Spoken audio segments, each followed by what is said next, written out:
Irmãos aí. Bora lá, amados. Continuação.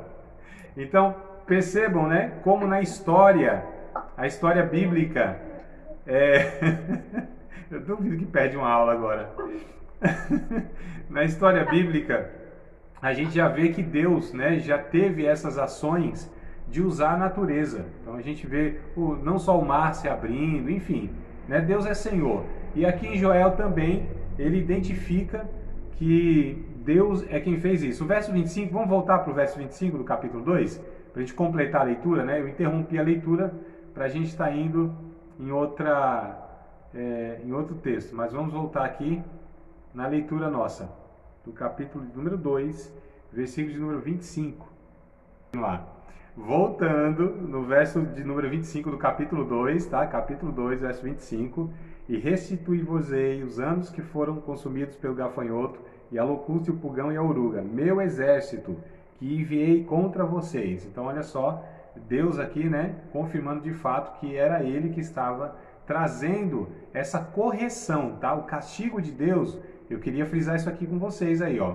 Ver se vocês acham interessante anotar. Mas fixe essa ideia de que o castigo de Deus, não só no caso aqui de Judá, mas na vida de todo aquele que serve Ele, muitas vezes, Deus traz algumas consequências dos nossos pecados no intuito nunca de nos punir. Então não é uma punição, não é o castigo pelo castigo.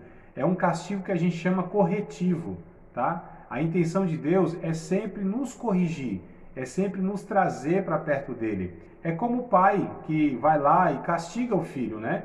Dá uma palmada, priva ele de alguma coisa, põe lá de castigo que a gente fala, né? Por quê? Porque quer ver a criança, o seu filho, indo para o caminho correto, fazendo o que é certo, né? Então, corrigindo aquilo que é de errado. Então, o castigo de Deus, a gente chama que tem esse cunho, né? Corretivo e nunca punitivo apenas, tá? Então, não é que Deus vai lá e puniu a pessoa porque ele quis punir. Não, porque através daquela ação, Deus espera que essa pessoa se arrependa, reconheça o seu erro e volte para Ele, tá? Então, só para a gente entender. Última divisão aqui, ó, vamos ver se a gente consegue aqui, tá concluindo, estou meio preocupado aqui para ver se não cai de novo. No capítulo 2, do verso 28 até o capítulo 3, verso 21, tá? E aí a última divisão que a gente faz aqui no estudo, né? Que aqui é o fim da história. Então, Joel, ele vai falar sobre o fim da história. Capítulo 2, do verso 28 até o capítulo 3, verso 21.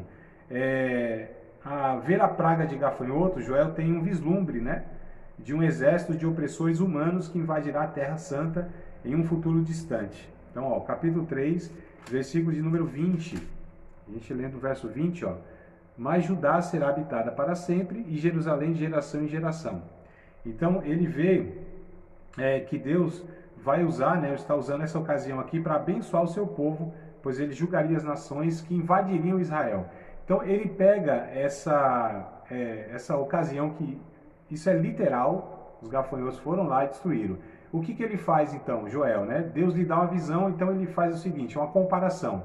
Como esses gafanhotos vieram aqui em Judá e destruíram tudo, nações, isso ele está falando de um futuro muito longe, o final dos tempos, tá? Nações vão invadir Jerusalém, como esses gafanhotos invadiram, né? Só que ele se refere mesmo a pessoas, tá? De verdade, exército e a nações pagãs que vão invadir Israel. Só que Deus vai livrar Israel, né? Eles vão combater contra Israel e o verso 20 vai dizendo, né? Que Deus vai abençoar Israel, vai abençoar Judá, né? Então isso acontecerá, irmão. Se a gente ler Apocalipse, a gente vai chegar lá ainda, né? Aliás, é o último livro que a gente estuda do curso, mas a gente vai perceber que, de fato, no final dos tempos, isso vai acontecer. Mas Joel já está avisando aqui que, num futuro bem distante, Deus vai permitir também, porque Israel, né, está em desobediência contra Deus, está longe de Deus, então Deus permite novamente que eles sofram, né, essa situação aí de serem invadidos, mas agora por um exército humano mesmo, por nações, por pessoas reais,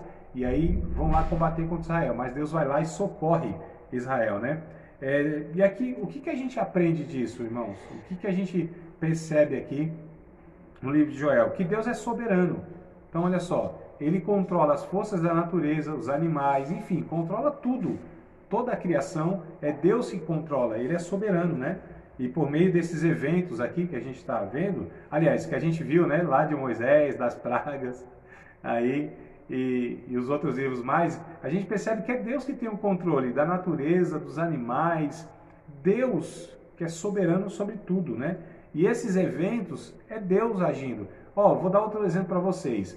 O dilúvio, né, bem antes, Sodoma e Gomorra, que ele fez chover lá fogo e saraiva, tá? A gente tem outros exemplos, né, na história que mostram que Deus vem intervindo. Porque tem pessoas que falam assim, ah, Deus não está nem aí com o mundo, Deus não intervém. Não, a gente já viu na história, né?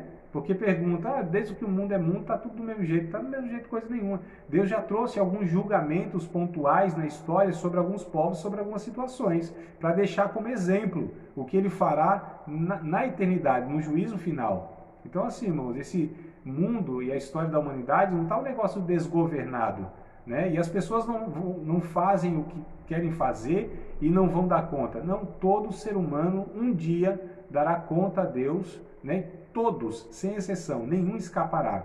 Todos darão conta a Deus, e Deus já tem mostrado que ele não faz vistas grossas ao pecado, que ele cobra o pecado, né? Se não houver arrependimento, Deus vai de fato trazer o castigo merecido para aqueles que não se arrependem dos seus erros. Então, assim, a história toda mostra, aqui em Joel a gente está aprendendo isso, né? E aí, como Judá, nós devemos nos lembrar que Deus está no controle dos eventos, inclusive das nossas vidas, tá?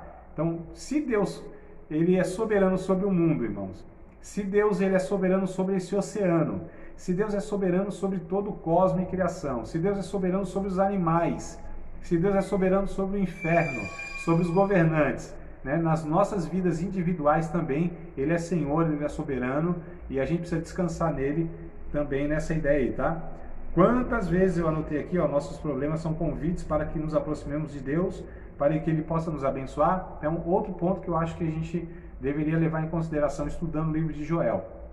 Quantas vezes acontecem coisas na nossa vida, eu não estou dizendo que todas as coisas ruins que acontecem na nossa vida é Deus. Não é isso que eu estou dizendo. Eu estou dizendo que todas essas situações adversas, quantas vezes Deus permite que coisas aconteçam na nossa vida como fruto até mesmo dos nossos erros. Mas sempre Deus espera que a gente reconheça a nossa limitação e as nossas dificuldades. E aqui é uma oportunidade sempre da gente depender um pouco mais de Deus, conhecer mais o cuidado de Deus, a providência de Deus, né? A gente se aproximar mais dele, porque nas lutas e nas dificuldades da vida, irmão, na impotência humana de resolver problemas graves na vida, a gente reconhece logo, né, rapidinho assim, que Deus é aquele que sustenta a nossa vida, e a gente vai se tornando mais humilde, mais quebrantado, mais dependente de Deus. Então a gente precisa entender também esses processos aí.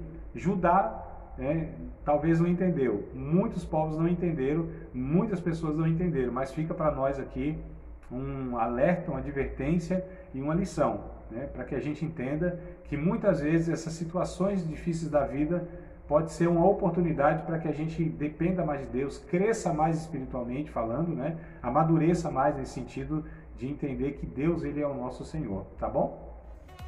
Você acabou de participar de mais uma aula de um dos nossos cursos do Seminário de Teologia, Vida Cristã, Palavra da Vida. Espero que tenha te abençoado, não só alargado o seu conhecimento teológico, mas que tenha também atingido o teu coração para que você possa, a cada dia mais, reproduzir a vida de Deus nas suas relações cotidianas. Se você ainda não é aluno oficial de um dos nossos cursos, se inscreva aqui no contato que vai aparecer do WhatsApp. Também nos siga nas redes sociais, se inscreva no nosso canal, compartilhe à vontade e Deus te abençoe.